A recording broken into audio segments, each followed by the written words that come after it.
Hello, welcome to Weekly Recipes. Every Tuesday I'd like to release a video of a recipe that falls in the keto eating plan. Today I'm cooking tuna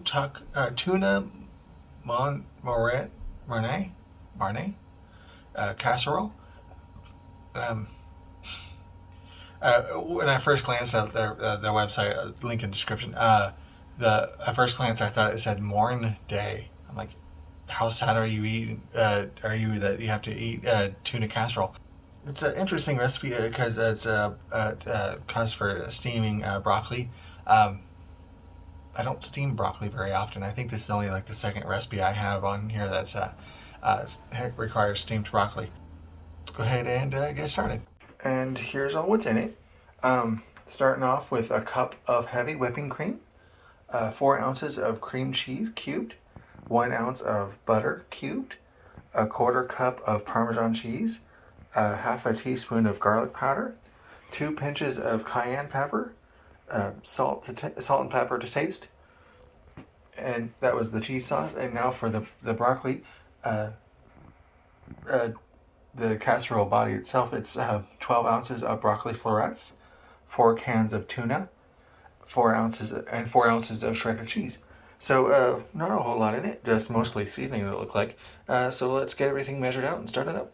Okay, got all that cut up and measured out, and so now I'll get this pan up to medium heat and put in the cream cheese. Well, good, it didn't splash. I was afraid it just would go splish and go everywhere. And then the butter. I had a couple dashes of cayenne. Oops, that might be a bit much. And some salt and pepper. It just says to taste. Pretty sure I mentioned every time it says the recipe has salt, pepper to taste. I mention how I don't like that. I just give it a measurement. Give me about. Anyway, I'll let that get smoothed out, and I'll turn up the heat on the steamer here. I'll let the broccoli steam.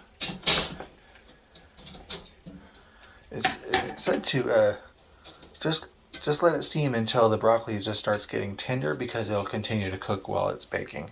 So I'll let that steam, and I'll let that smooth up. Almost forgot the garlic powder.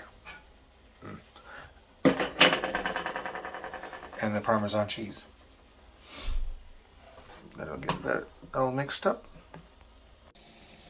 Okay, that's been steaming for a while, so I'll go ahead and turn off the heat and just feed these over here into the pan. I don't remember if it said to spray non-stick spray onto the pan, but it seemed like a good idea. Probably should have cut the broccoli up a bit before cooking it. Or I could just go ahead and do that before I finish covering it.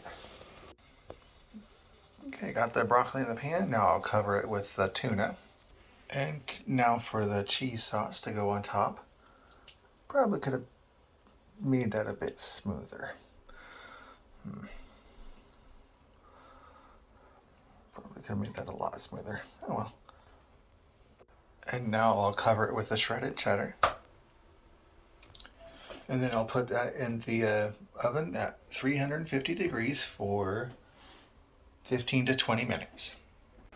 Okay, there's the finished product. Could naturally let it cool off a bit before serving it up. Not too difficult, too complicated. But maybe making that more often, because it looks like it actually makes quite a bit. So anyway, let me get it bowled out. Hopefully it does actually make 4 servings like it says it does. And yeah, wow. Impressed. A recipe that says it makes 4 servings actually made 4 whole servings. Yeah, usually when it makes 4 servings, it's like a quarter cup. But anyway, yeah, it's looks like 4 satisfying servings. I hope it freezes okay. It's a lot of dairy in that, and that doesn't usually freeze all right. But anyway, that's the finished product. I'll go ahead and put those up in the freezer. Three of those in the freezer, one in the fridge for this week. And anyway, thanks for watching. Like, share, subscribe, and all that good stuff. And have a nice day.